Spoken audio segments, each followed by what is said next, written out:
Good morning, student. Welcome to Will Point online classes. Today's topic is types of chemical reactions. First, we are taking combination reaction.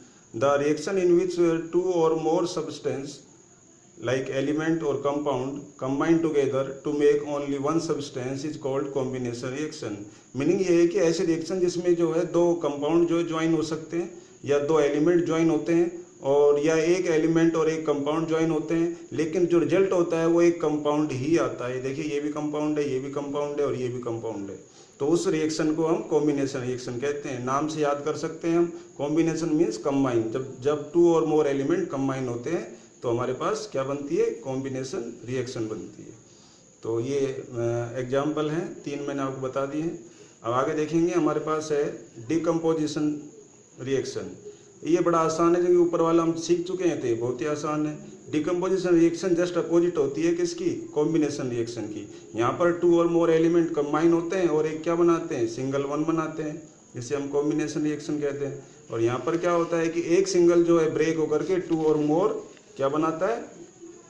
Simple substance बनते हैं, simple compound बनते हैं या substance कह सकते हैं। तो the reaction in which a compound जो है break up, remember, one compound break up into और more simpler substance is called a decomposition reaction. These reaction is take place in the presence of these reaction take place in the presence of required things like heat, in the presence of heat, in the presence of light, electricity, या कोई catalyst भी हो सकता है। मैं आपको पहले समझा चुका हूँ। कैटलिस्ट ऐसे सब्सटेंस होते हैं जो किसी रिएक्शन की स्पीड को फास्ट करते हैं लेकिन खुद उस रिएक्शन में टेक पार्ट नहीं करते हैं। तो इनकी प्रेजेंस में ये जो रिएक्शंस हैं वो डिकम्पोजिशन रिएक्शन कहलाती हैं। जैसे हम देखिए फेरस सल्फेट लेते हैं, उसको जब हीट करते हैं तो एक सिंगल कंपाउंड है और ये ब्रेकअप हो रहा है। देखिए 3 जो है सिंपलर सब्सटेंस के अंदर आयरन ऑक्साइड बनता है जो रेड ब्राउन कलर का होता है, सल्फर डाइऑक्साइड बनता है और SO3 सल्फर ट्राइऑक्साइड बनता है। तो 3 प्रोडक्ट्स यहाँ बनते हैं, मैंने लिखा है 3 प्रोडक्ट्स, ठीक है। उसके बाद ये जो सल्फर ट्राइऑक्साइड है, और उसके बाद हम बात करते हैं सेकंड है इलेक्ट्रिसिटी। इलेक्ट्रिसिटी की प्रेजेंस में भी जो है डिकम्पोजिशन रिएक्शन होती है। वाटर के अंदर इलेक्ट्रिसिटी जब पास करते हैं तो वाटर में हाइड्रोजन और ऑक्सीजन जो है डिकम्पोज हो जाते हैं, ब्रेकअप हो जाते हैं, अलग अलग में मिल जाते हैं। तो हाइड्रोजन जो है और ये ऑक्सीजन दोनों गैस प्राप्त होती है, लेकिन 2:1 में मिलती है। यानी कि ये जिसका 2 लीटर हाइड्रोजन प्राप्त होगी तो 1 लीटर ऑक्सीजन मिलेगी हमें। नेक्स्ट है ना, in the presence of sunlight. Combination decomposition reaction जो हम बता रहे हैं आपको उल्टा है कॉम्बिनेशन का। तो यहाँ पर फिर दोबारा से देखिए, एक सिंगल कंपाउंड है सोडियम क्लोराइड और वो सनलाइट की प्रेजेंस में सिल्वर और क्लोराइड्स में ब्रेक हो जाता है, वो जो कि ग्रे कलर का होता है सिल्वर जो हमें प्राप्त होता है। नेक्स्ट है यूज क्या है इस डिकम्पोजिशन रिएक्शन का, क्या काम आती है लाइफ में।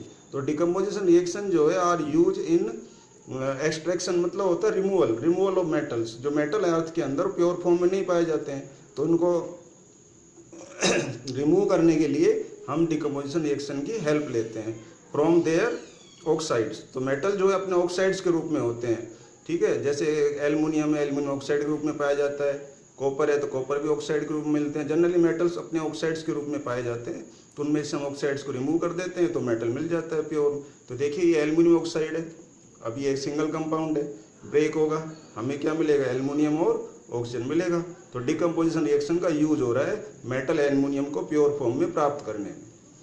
दूसरा और यूज होता है इसका कहाँ पर? हम देखते हैं digestion of food in our body.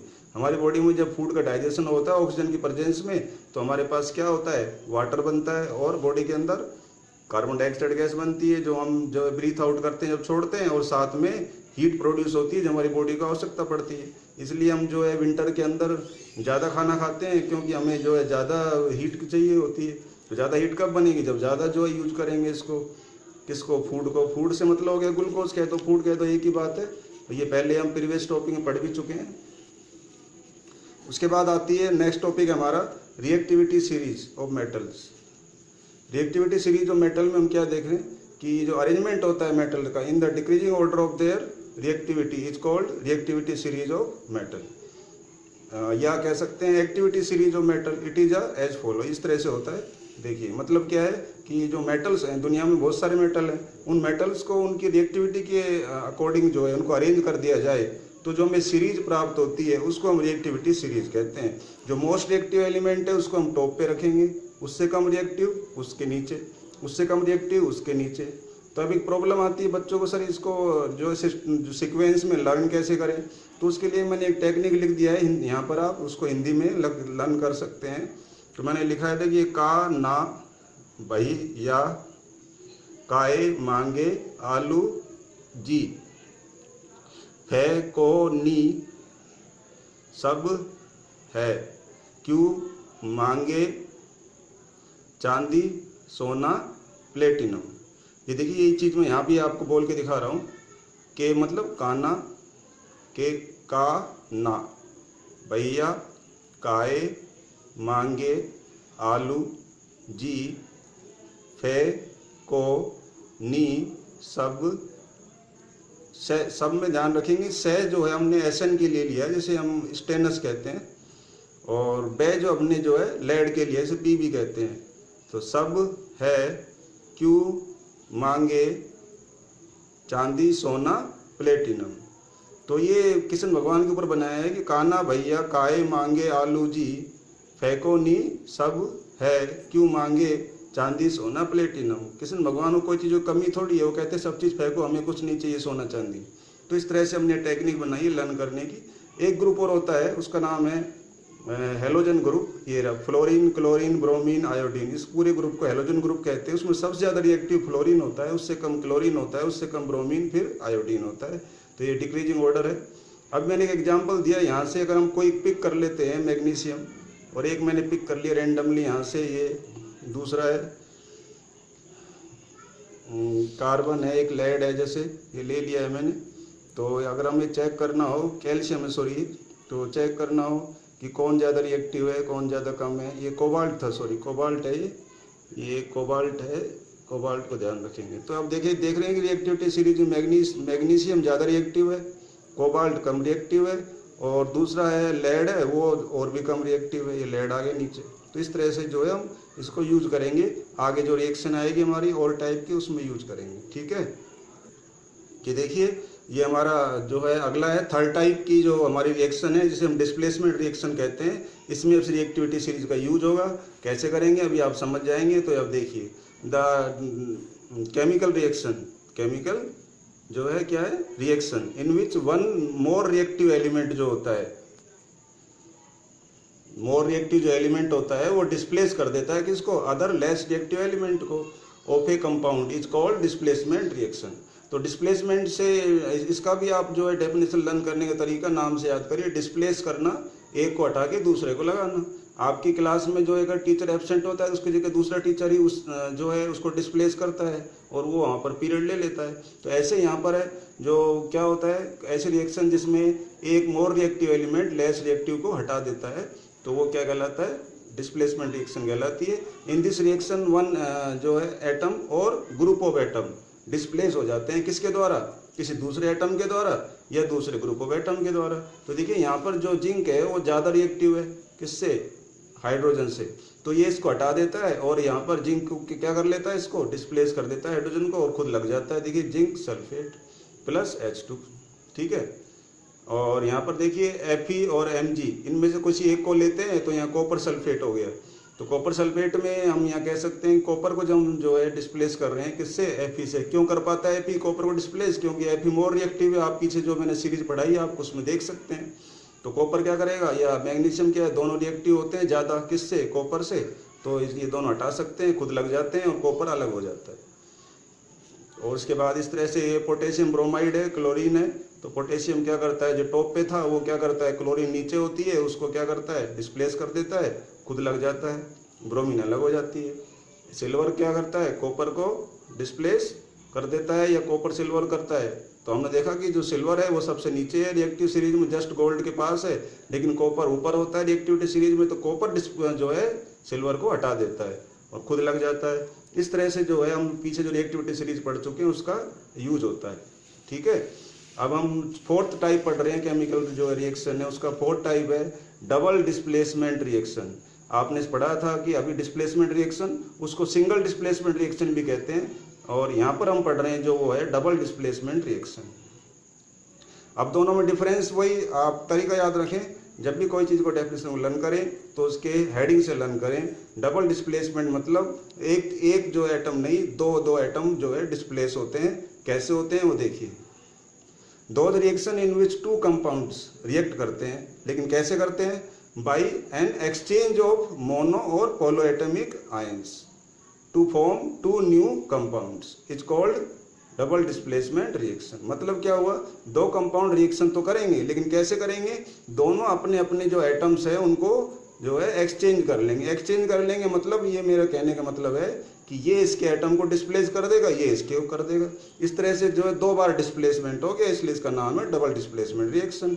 आप ये कह सकते हैं एजी ने एन को डिस्प्लेस कर दिया, या यूँ ऐसा नहीं होगा, क्योंकि रिएक्टिविटी सीरीज में एन जो है टॉप पर है, तो एन क्या करता है? एजी को डिस्प्लेस करता है। पहली बात ये है पॉजिटिव पॉजिटिव।